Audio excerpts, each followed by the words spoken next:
This is Counterpoint, and I'm your host, Tanya Allen. Doesn't it sometimes seem that Canada's history is now constantly being re examined, challenged, and in some cases rewritten?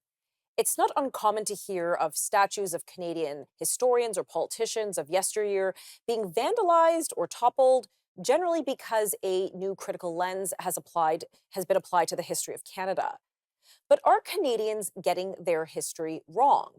Certainly, several figures in our past deserve harsh critique, but are we painting all with the same brush?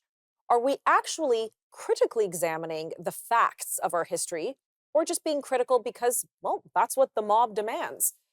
One historical figure who has come under fire is Canada's first Prime Minister, Sir John A MacDonald. But are the criticisms valid? Are they rooted in historical fact? Or is Sir John A getting the short end of the proverbial stick? Well, joining me now for discussion is Greg Piasetzki. He is an intellectual property lawyer with an interest in Canadian history and a contributing editor with the C2C Journal. He lives in Toronto and is a citizen of the Métis Nation of Ontario. Hi, Greg. Thank you so much for joining me today. I appreciate your time for this very, very important discussion.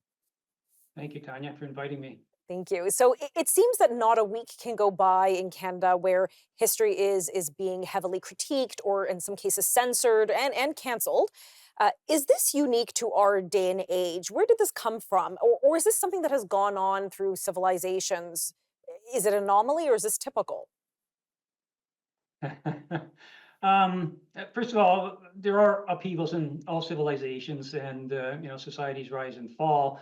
I think what's happening now is partly a result of the mass communications and instant communications that are available, and the relative wealth of society, which gets us into lots of trouble sometimes. Countries have been spending much more than they earn for 30 years now, and unfortunately, that's going to have some negative repercussions going forward for the next 20 years. But I'm not that old, but I'm almost 70, and I recall the 1960s, and I can assure you that in the 1960s, it felt like the world was falling apart. There were assassinations of President John F. Kennedy, his brother, Martin Luther King, half of Detroit burnt, half of LA burnt. It looked bad. But 10 years later, mid-70s, white ties and disco music were all anyone cared about. So societies can go through these upheavals. Hopefully we'll get through this one and things will settle down. Okay, I ask because, I was born in the 80s, so I don't remember all these other, well, I mean, I know of them, but I don't remember so much historical tumult in my life. And it's nice to know that there might be some light at the end of the tunnel. So thank you for that. But in all, Exactly. This yeah, go ahead. Yeah, this is worse in some ways in the 60s, but not in terms of the actual violence in the streets. And hopefully we don't get to that. But the 60s was a real upheaval. There wasn't as the attacks on historical figures were not as evident in those days. Okay. This is something fairly new. To be clear, I think it's great to reexamine history. I think, of course, hindsight's 2020, but it's good to look back and apply critical lens to say, hey, let's see, where do we get things wrong? How can we improve? And that sort of thing. However, it seems that one of the main Canadian figures who seems to have been besmirched quite a bit is our first Prime Minister, Sir John A MacDonald. So perhaps for our viewers, we only have about a minute or so in this segment, is explain who he was contextually, because I think a lot of people don't really know our first Prime Minister. Okay, well, for most of Canada's history, Sir John A macdonald was rightly honored as Canada's first Prime Minister and as the most important of the Fathers of Confederation. And he was intimately involved in the Quebec Conference, where they designed our Constitution. He drafted personally most of the terms of the current Constitution.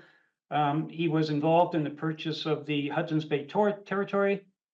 He was involved in the construction of the CPR, which brought British Columbia into the Union and created a country from coast to coast.